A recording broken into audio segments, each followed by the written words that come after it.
বিএনপির ভারপ্রাপ্ত চেয়ারম্যান তারেক রহমানের চাঁদাবাজির 4টি মামলায় হাইকোর্টের রায় বহাল থাকবে বলে জানান আপিল বিভাগ।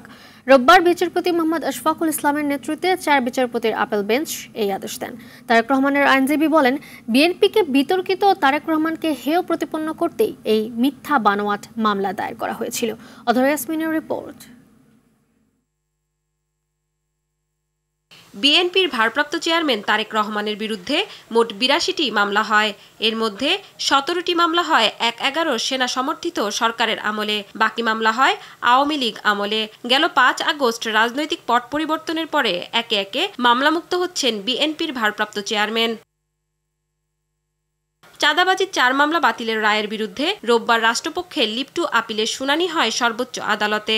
শুনানি শেষে হাইকোর্টের রায় বহাল রাখেন আপিল বিভাগ। যত মামলাই হয়েছে সবগুলোই উদ্দেশ্য প্রণোদিত এবং রাজনৈতিক উদ্দেশ্য প্রণোদিত, সেই কারণে তিনি খালাস পেতে পারেন।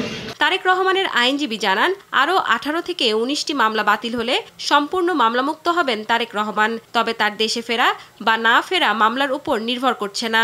জনাব তারেক রহমান সাহেবের বিরুদ্ধে মিথ্যা বানোয়াট কিছু মামলা দায়ের করা হয়েছিল।